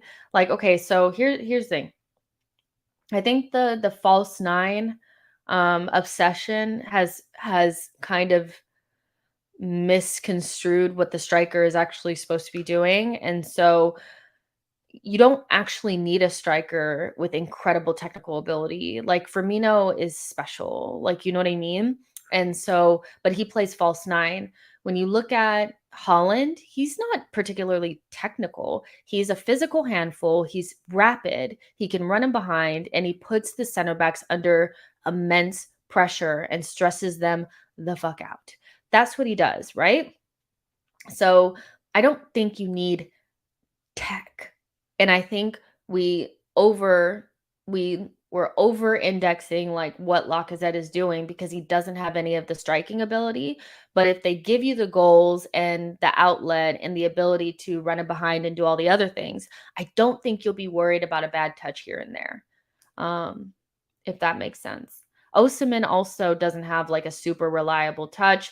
Nunez doesn't have a super reliable touch. None of these guys are like, oh my gosh, look at that. The era of the false nine, I think, has really made people think that strikers need to have like these amazing touches. Maybe even Harry Kane has done that to a certain extent, but I don't think it's zero tech. I just think they're not Dybala. They're not Havertz. They're not Firmino. Those guys are false nines. They're not even strikers, really. O'Malley says if DCL was in Serie A, he'd be banging in goals like Tammy. Relax.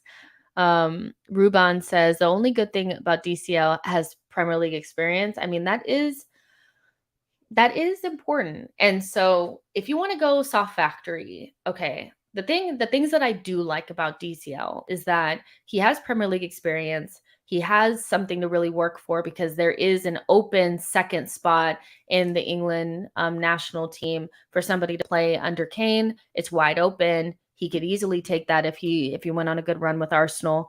He also played when he looked really good. He played with an attacking midfielder that could find him in James Rodriguez.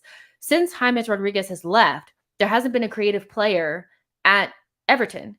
And so their strikers have looked like shit. We have Odegaard, we have Saka, we have ESR. So some other teams or other players feeding him might help him out.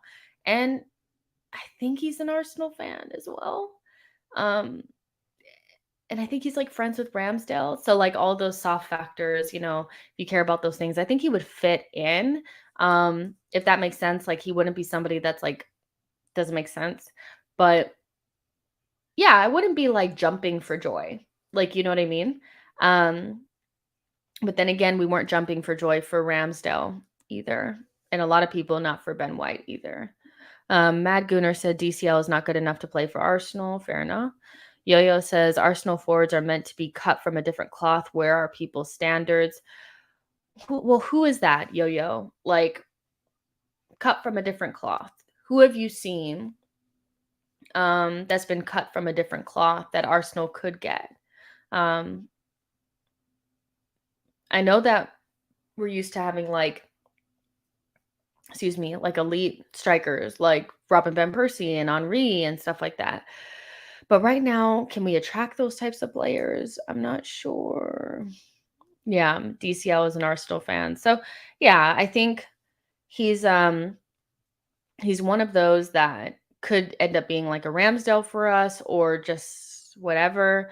But that was one of the rumors. And then Cody Gakpo, like literally after we did the breakdown of the left winger positions, like a very reliable journalist, like a Dutch journalist, spoke out about Cody Gakpo being very high on our list, and we're working to get him. And if there's somebody to be excited about, it would be Cody Gakpo.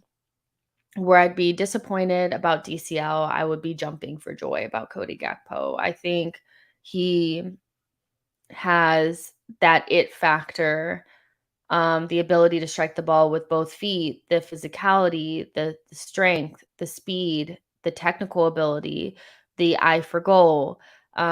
He would be a handful in the Premier League. I know there's like oh well, he plays in a really weak league, so how do we know that he's going to adapt? I think that all the players that have come from different leagues that have come to Arsenal since Arteta has been here have done pretty good. So if they feel like he would make it, then I wouldn't be that worried about it. But yeah, Gakpo fits that left wing / if you wanted to put him through the middle as well, that works for me. So yeah, I like that. So yeah, I would be excited about Cody Gakpo, but not so much about DCL. Let's see. Tawanda says we need another reject like Henry to elevate Arsenal. Oh my gosh. Sometimes those are the best players. I mean, look at Odegaard. He was a Real Madrid reject, and look what he's doing for us. Daniel says Broja usually gives top-class defenders pressure, i.e. Diaz. I think with Broja is that I don't think we should spend 67 million with a buyback and a sell-on clause for Chelsea to bring him in. I don't think Chelsea would sell him to us. I'll just say that. If they did, it'd be crazy numbers for somebody that doesn't really have the longevity in the league that would require that number. And when players first come on the scene, people take a while to figure them out. And so I don't think we want to be the team that they figure him out on, just in case. There's always players like this that jump onto the scene and you're like, oh my gosh, look at this player. Then they get found out. So he's not the player that I would bring in. I think you need somebody with a little bit more experience. But he looks a player. He does. I also think Chelsea will keep Broja and Tammy Abraham around a little bit longer before they sell, if they do. Well, Tammy Abraham has already been sold, but they have like a buyback on him. O'Malley says Gakpo is also PSV's captain, right up our alley. We know we like to take captains off of other teams. Let's see. Dave FC says he's not as good without Digne. I think that's Dominic Calvert-Lewin. And unsurprisingly, Nkunku's being reliably linked to Bayern Munich, which I hate. Like, it's just, if every good talent in Germany is going to end up there, I mean, bar Kai Havertz and Timo Werner, like, what's the point? Like, what's the point? Like, I was getting kind of excited about Nkunku just ending up in the Premier League. But that means if Nkunku were to go to Bayern Munich, that means Gnabry is off. And if that's the case, we need to be going to get Gnabry. Yo-Yo says Arsenal makes stars, rarely buys them. I just meant there's a certain standard and expectation of being an Arsenal forward. Giroud and Theo struggling under the weight of this. Well, let's think about the role of a striker in this system, and maybe we need to rethink who actually needs to be the stars in this system. I don't think our center forward needs to be our star. I do think they need to be a very good player and pull their weight. But I think when we're talking about making stars and the certain standard and expectation of being an Arsenal forward, Saka is doing that. Martinelli is that cut from a different cloth. Emile Smith Rowe cut from a different cloth. Odegaard, those types of players. So there's players in the Invincibles that had different roles that weren't necessarily cut from a different cloth, but did their job. And when I look at the center forward role for Arsenal, I don't think that player is a 20 goal a season guy. I think it's a hardworking person that can get in the mix and obviously score goals, but does a lot of facilitating for our stars, which are our wide forwards. So I'm not sure. I get what you're saying, but one, I don't know that there's a player out there right now that just stands out like that. And beyond Arsene, who thought Thierry Henry was going to be what he is?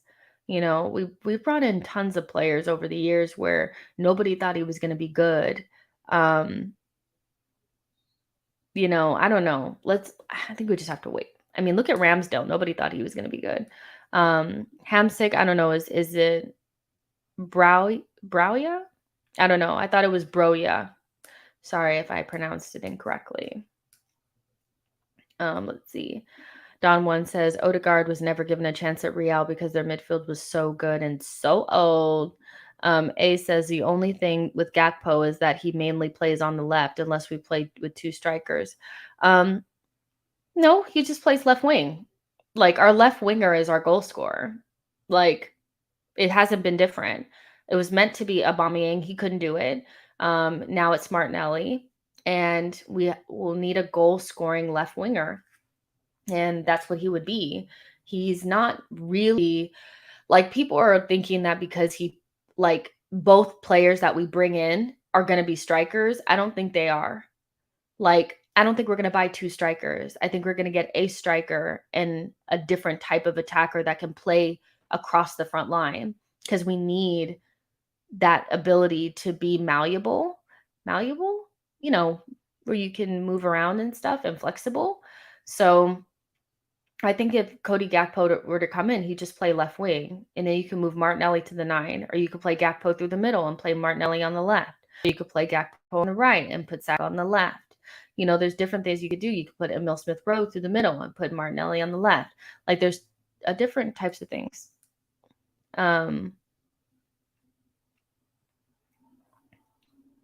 Let's see. Yo-Yo says, you're criticizing Laka for his lack of goals and dismissing his assists. You clearly view the position at a much higher level than presently.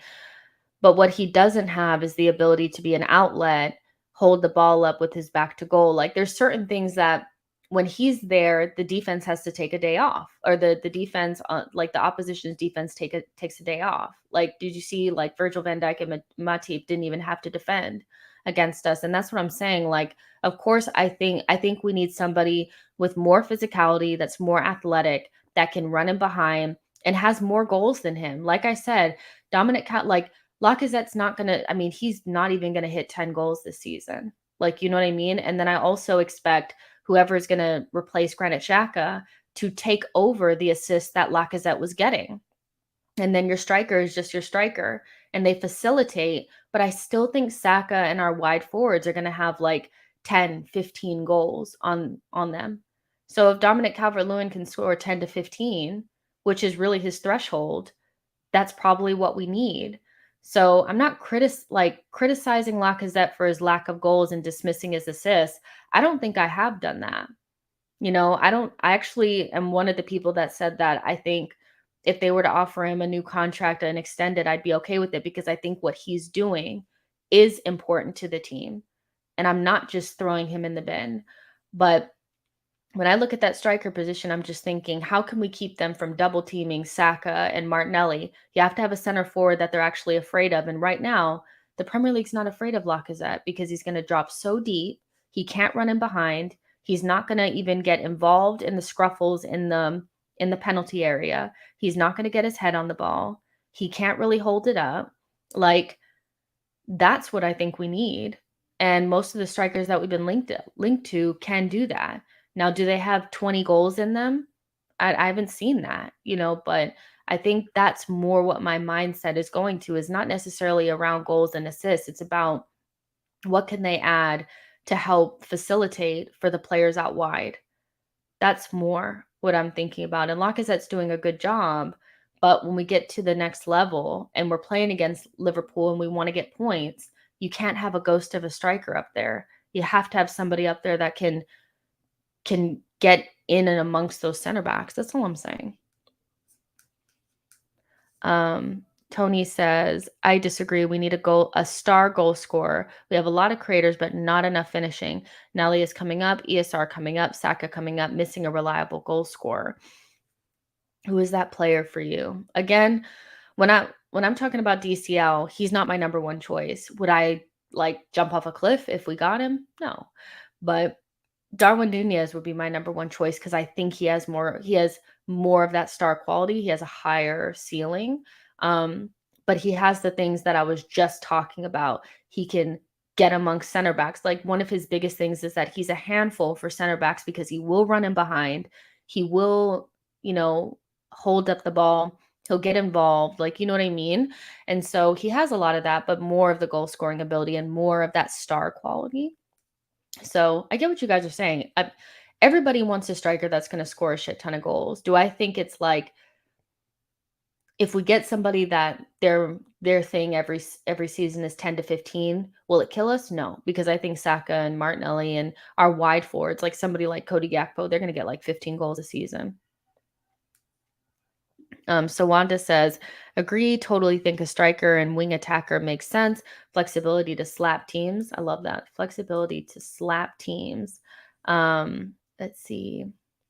So yeah, this is just my opinion, you guys. Like, I know some people want like that 20 goal a season striker. And like, of course I would prefer that. I just don't see that guy really out there. And so like, what else can they give us? And could we live with 10 to 15 goals? Probably. That's what I think.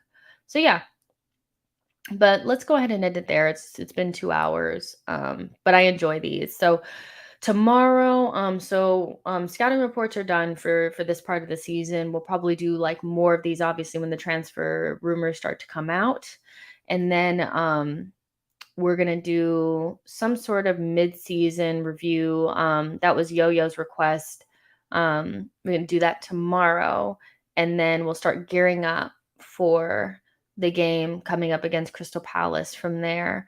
So I hope you guys enjoyed these. Again, I'm not saying that we're going to get all these players. I'm not saying that all of them are realistic. It was just an open conversation about what that profile could look like, and just having fun with it. Like the video, subscribe to the channel. Make sure you guys do whatever, like share it if you want to. You know what I'm saying? Get in the comment section. Let me know what you thought. Yeah. And I will see you guys tomorrow. Bye, guys.